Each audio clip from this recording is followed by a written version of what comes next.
আসসালামু আলাইকুম, কেমন আছেন সবাই? আজকে পায়েস রান্না করতেছি, কারণ বাসায় কিছু গেস্ট আসবে। যদিও আজকে আমার বাসার গেস্ট আমি নিজেই, কারণ আমি পায়েস ছাড়া কিছুই রান্না করতেছি না। জাস্ট পায়েস পর্যন্তই এনাফ। কারণ আজকে আমরা কোচিংয়ের সবাই মিলে ভর্তা পার্টি করব। আর ভর্তার কথা বললে তো আমি নাই, কারণ আমি আলু ভর্তা, বেগুন ভর্তা, ডিম ভর্তা এর বেশি কিছু পারি না। আজকে আমাদের ভর্তা খাওয়াবে মায়া বৌদি। বাসা থেকে সব ভর্তা করে নিয়ে আসবে। ভর্তার সাথে যেই ভাতটা খাওয়া হবে, বউ ভাত, ওইটাও উনি রান্না করবে আমার বাসায় এসে। তাই আজকে আমার বাসার গেস্ট আমি নিজেই। পায়েসটা আমার পুরাই কমপ্লিট। তো এইভাবে পায়েসটা রেখে দিই ঠান্ডা হোক, এরপর ফ্রিজে রাখবো। আর একটু বেশি বাদাম কিশমিশ দিলে দেখতেও ভালো লাগে, খাইতেও ভালো লাগে। আর এটা খাইতে কে কে বেশি ভালোবাসেন? আমার কাছে তো খুবই ভালো লাগে, কারণ গ্রামে যখন পাতিলে রান্না করা হয়, পায়েস বাড়ার পরে পাতিলটা খুবই ভালো লাগে খাইতে।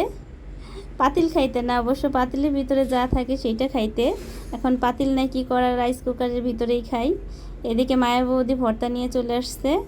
ভর্তা দেখেই মনে হইতেছে অনেক টেস্ট হয়েছে। আর বৌদিকে রান্না করতে দিয়ে দিছি। সে বউ ভাতটা রান্না করতেছে। আর বারবার আমাকে বলতেছিল তাকে যেন আমি না দেখাই, ভিডিওতে যেন তাকে না দেখাই বারবার বলতেছিল। তো আমরা এর মধ্যে একজনকে খুব বেশি মিস করতেছি। সে হচ্ছে আমাদের আর এক আপা, জারার আম্মু। জারার আম্মু, আপনাকে অনেক বেশি মিস করতেছি। তো বউ ভাতটা হয়ে গেছে, এখন এভাবে ঢাইকে রাখলে কিছুক্ষণ পরেই খাওয়া যাবে। আর এক ভাবি নিয়ে আসছে রান্না করে মাংস, মুরগির মাংস। ওনার মাংসটা অনেক টেস্ট হয়েছিল। কালারটা দেখেই মনে হইতেছে অনেক টেস্ট। আর ভর্তা দিয়ে এখন সবাই খাচ্ছে। তো আগে বাচ্চাদের দিয়ে দিলাম, বাচ্চারা আগে খাক, পরে আমরা সবাই খাবো। তো বাচ্চারা খাইতেছিল আর বলতেছিল অনেক টেস্ট হয়েছে।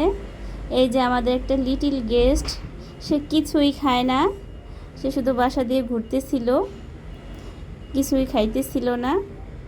আর ইব্রাহিমের একটা ফ্রেন্ড মন। আল্লাহ হাফেজ, ভালো